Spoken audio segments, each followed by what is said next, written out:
نہ دیکھو دنیا کی طرف، دنیا رلا دیتی ہے، نہ راضی کرو بندوں کو، بندے تھکا دیتے ہیں، نہ پیچھے بھاگو ہر وقت دنیا داروں کے، یہ انسان کو کمزور کر دیتے ہیں۔ وہ تو کریم ہی بڑا ہے، 2 آنسو زمین پر بعد میں گرتے ہیں، بندے کے گناہ سارے پہلے معاف فرما دیتا ہے۔ یاد رکھنا، کسی شخص کی بلیک میلنگ کا کبھی شکار نہ ہونا، کبھی کسی کی میٹھی اور مسجع مکفہ باتوں کا شکار نہ ہونا۔ کوئی کیا کر سکتا ہے اگر اللہ مددگار ہو تو؟ جس کو رب کریم اٹھانا چاہے اسے کوئی گرا سکتا ہے؟ ہم یہ ڈرے ڈرے سہمے پریشان فیصلہ کرنے کی طاقت نہیں، مجھے چلنا چاہیے کہ نہیں، اٹھنا چاہیے کہ نہیں، کرنا چاہیے، اٹھ باندھ کمر کیوں ڈرتا ہے؟ پھر دیکھ خدا کیا کرتا ہے۔ حضرت عبداللہ ابن عباس فرماتے ہیں میرے نبی پاک علیہ السلام نے میری تربیت فرمائی۔ یہ نوجوان دوست میری بات لکھ لیں، پریشان لوگ میری بات لکھ لیں، جن کے پاس قوت فیصلہ نہیں وہ اس بات کو لکھ لیں۔ حضرت عبداللہ ابن عباس فرماتے ہیں میرے نبی پاک علیہ السلام نے مجھ سے فرمایا تھا، عبداللہ سن، اگر ساری دنیا مل کے تیرا کوئی نفع کرنا چاہے، کر نہیں سکتی جب تک میرے رب کی رضا نہ ہو۔ اور فرمایا ساری دنیا مل کے تیرا کچھ بگاڑنا چاہے تو عبداللہ بگاڑ نہیں سکتی جب تک رب کریم کی حکمت کا تقاضا نہ ہو۔ لوگوں سے ڈرنا، لوگوں کی طرف دیکھنا، ماحول دیکھ کے اپنے راہ کا تعین کرنا، ہر بندے کے خیالات کے مطابق ڈھلنے کی کوشش کرنا، فلانا نہ ناراض ہو جائے، فلانا نہ ناراض ہو جائے، وہ جس نے ہونا ہو جائے، بس رب رسول ناراض نہ ہو۔ اپنی زندگی میں اپنے مالک کو مولا جان کے، بل اللہ مولاکم، اللہ تمہارا مولا ہے، وہو خیر الناصرین، وہ بہترین مددگار ہے۔ توجہ جب بھی کریں رب کی جانب کریں، اپنے دل کا قبلہ درست رکھیں، سوچوں کے زاویے سیدھے رکھیں۔ میرے بھائی، مالک جب بندوبست کر دے نا، جب مالک بندوبست کر دے، پھر ایسا بندوبست کرتا ہے کہ لوگوں کے پاس نا چارہ نہیں رہتا۔ حضرت مریم رضی اللہ تعالی عنہا پاک باز تھیں، مسجد میں رہی تھیں، پر مالک کی حکمت کے تقاضے بڑے عجیب ہیں نا۔ پھر جناب مریم کو اللہ تعالیٰ نے بغیر شوہر کے اولاد عطا کر دی۔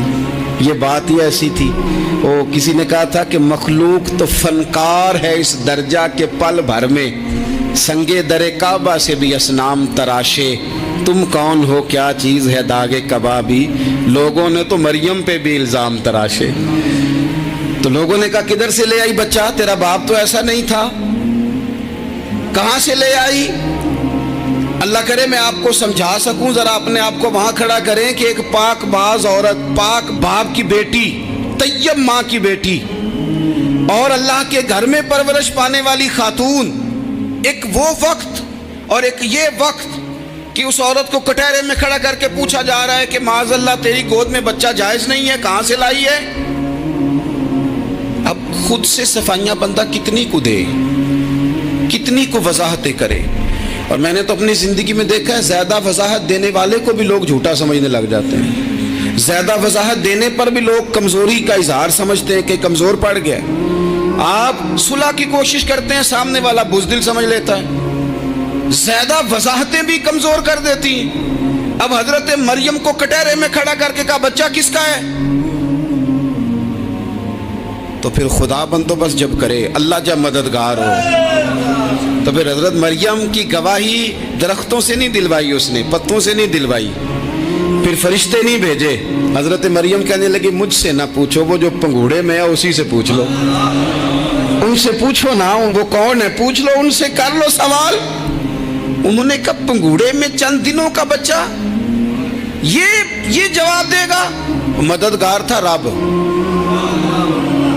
ان کی برات کا اعلان کرنا تھا مالک نے، اور جب مالک اعلان کر دے، جب مالک تیری صفائی دینا چاہے، جب مالک تجھے دنیا کے سامنے نکھارنا چاہے، تو پنگوڑے میں لیٹے حضرت عیسیٰ بول کے کہنے لگے انی عبداللہ آتانی الکتاب، فرمایا میں اللہ کا بندہ ہوں، رب نے مجھے کتاب عطا کر کے نبی بنا کے دنیا میں بھیجا ہے، میں اللہ کا بندہ ہوں، کتاب لے کے آیا ہوں، نبی بن کے آیا ہوں۔ پھر پنگوڑے سے اعلان ہو گیا، پھر بچہ بول پڑا، اور یہ ایک دفعہ نہیں بات ہوئی، یہ بنی اسرائیل میں ایک جریج نام کے شخص بھی تھے جو نماز پڑھ رہے تھے، بعض نے لکھا ہے نفل نماز تھی، اماں نے پکارا تو آئے نہیں، تو ماں کے منہ سے نکل گیا تو اتنی دیر تک مرے گا نہیں جب تک کسی بے حیا عورت کا منہ نہ دیکھ لے۔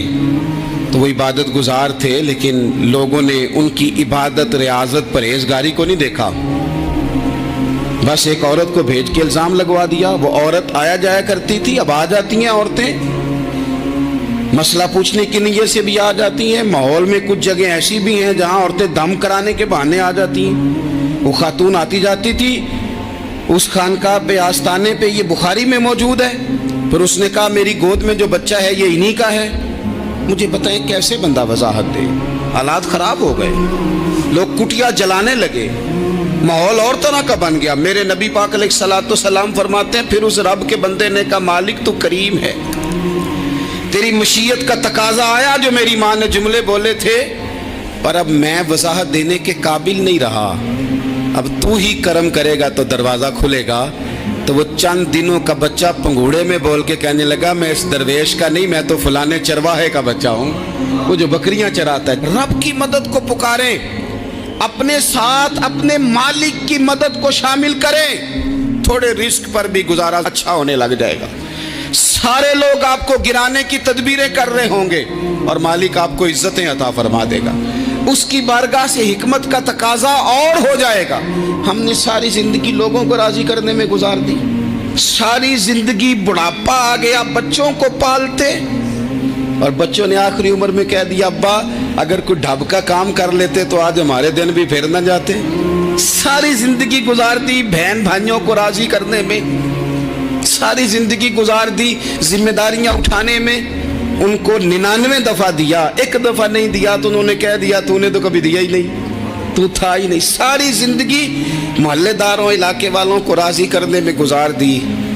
اور میں نے ایسے لوگ بھی دیکھے دین کے لیے وقت گزارا، لیکن جب بڑھاپے میں دانت کام نہ کرتے تھے تو وقت کے مفتیوں کو بھی مسجدوں کی کمیٹیوں نے کہہ دیا اب آپ کی سمجھ نہیں آتی، ہم نے خطیب کو یور رکھنا ہے۔ میں کہتا ہوں کہ جتنے درد سے آپ امیر کو اپنی کہانی سناتے ہیں نا، اور جس طرح آپ کے آنسو بات کرنے سے پہلے گر جاتے ہیں کہ غریب ہیں، بچیاں ہیں، کاروبار نہیں، او میرے سنگیو، اس سے آدھے آنسو اپنے رب کی بارگاہ میں بکھیرو، اس کے حضور عرض گزار ہو جاؤ، اس سے طلب کرو۔ ایک وقت انسان پر زندگی میں ایسا آتا ہے کہ اسے یوں محسوس ہوتا ہے کہ میرا سایہ بھی ذرا سا پیچھے ہٹ گیا ہے، اسے یوں لگتا ہے کہ میں کسی سہارے پہ ہاتھ ڈالتا ہوں تو وہ بھاگ جاتا ہے مجھ سے، لیکن مالک کی بارگاہ ایسی عظیم بارگاہ ہے، رب رسول کے آستانے اتنے بڑے ہیں کہ آپ جب وہاں کشکول طلب دراز کرتے ہیں تو جھولی پھیلانے میں دیر لگتی ہے، ان کو بھرنے میں تو کوئی دیر نہیں لگتی۔ ہم نے اپنا سوچ کا قبلہ ہی دنیا کو بنا لیا ہے۔ یہ جو اللہ والوں کی مدد ہے یہ تو اللہ ہی کی مدد ہے، لیکن یہ جو سیٹھوں کی طرف توجہ کرنا، نوابوں کی طرف توجہ کرنا، دنیا داروں کی طرف توجہ کرنا اور اپنا مزاج اس طرح کا بنا لینا، یارو گردن کو جھکا دیتا ہے خیرات کا پتھر، جہاں میں مانگنے والوں کے سر کبھی اونچے نہیں ہوتے۔ اور اقبال کہتے ہیں غیرت ہے بڑی چیز جہانے تگ و دو میں، پہناتی ہے یہ فقر کو تاج سردارا۔ میں عرض کروں گا کہ اپنی آپ جب توجہ کا قبلہ اللہ رسول کو بنائیں گے تو رب فرماتے ہیں وَيَرْزُقْهُ مِنْ حَيْثُ لَا يَحْتَسِبُ، میں نہ تجھے وہاں سے رزق دوں گا جہاں سے کبھی تیرا گمان بھی نہیں کیا ہوگا، یہاں سے بھی مل سکتا ہے، تو نے سوچا بھی نہیں ہوگا۔ بخاری شریف میں حدیث ہے، حضرت جابر ابن عبداللہ فرماتے ہیں نبی پاک صلی اللہ علیہ وسلم نے 300 لوگوں کا ایک لشکر روانہ کیا کسی مہم کے لیے، کسی جہاد کے لیے۔ حضرت ابو عبیدہ بن جراح رضی اللہ تعالیٰ عنہ امیر لشکر تھے۔ فرماتے غربت اتنی زیادہ تھی، بھوک اتنی زیادہ تھی کہ ایک ایک کھجور دن میں ایک وقت کھانے کو ملتی تھی، اور کچھ دن ایسے آئے کہ اب کھجور بھی نہیں مل رہی۔ فرماتے اتنی زیادہ بھوک لگی مجاہدین کو 300 بندہ پتے کھا کے گزارا ہونے لگ گیا۔ یہ بخاری میں موجود ہے۔ آپ فرماتے ہیں کہ دریا کے کنارے ہمارا پڑاؤ تھا، ٹھہراؤ تھا. جب بھوک سے نڈھال ہو گئے نا، وَيَرْزُقْهُ مِنْ حَيْثُ لَا يَحْتَسِبُ، اللہ وہاں سے روزی دیتا ہے، گمان بھی نہیں ہوتا. فرماتے ہیں ایک مچھلی اللہ تعالیٰ نے دریا کے کنارے بھیجی. فرماتے ہیں وہ تھی تو مچھلی پر پہاڑ جتنی تھی. بخاری میں لفظ ہیں، حضرت جابر ابن عبداللہ رضی اللہ تعالیٰ عنہ فرماتے ہیں 300 آدمی 18 دن تک اس مچھلی کو کھاتے رہے، مچھلی ختم ہی نہیں ہوئی. مچھلیاں نہیں، مچھلی. کہتے ہیں 18 دن 300 بندہ کھاتا رہا، مچھلی ختم ہی نہیں ہوئی. اور فرماتے ہیں کہ اس کی ہڈی نکال کے، کانٹا کہیں گے آپ اپنی زبان میں، کہتے ہیں وہ نکال کے نا تو اس کو کھڑا کیا نا جب، تو اونٹ کجاوے سمیت اس کے بیچ سے گزر جاتا تھا. 2 اس کے کانٹے جوڑے. فرماتے ہیں وہ اس کا گوشت ہم کھاتے تھے اور اس کی چربی بطور تیل کے ہم جسموں پہ ملتے تھے. بیماروں کو اس سے سکون آتا تھا، تندرستی، شفا ہوتی تھی. فرماتے ہیں ہم کھایا بھی ہم نے، اور کچھ لے کے ہم مدینے بھی گئے، اور قربان جائیں نبی پاک نے بھی اس میں سے کھایا. ہم نے عرض کی حضور یہ معمہ کیا ہے، یہ ماجرا کیا ہے؟ تو محبوب نے فرمایا تمہارے پاس غذا نہیں تھی، رب نے تمہارے لیے بندوبست کیا ہے، اللہ نے تمہیں دیا ہے. مکان شروع کر لیا ایک صاحب نے، وہ مکان بنانے لگے. آپ وہ حساب لگا رہے ہیں، کہتے ہیں میرے پاس اتنے پیسے ہیں، اتنے میں نے فلانے دوست سے کہنا ہے اس نے دے دینے، اتنے فلانے رشتہ دار سے کہنا ہے اس نے دے دینے، اتنے فلانے سے کہنا ہے اس نے دے دینے. یہ ساری کاپی بنا کے مکان شروع کر لیا.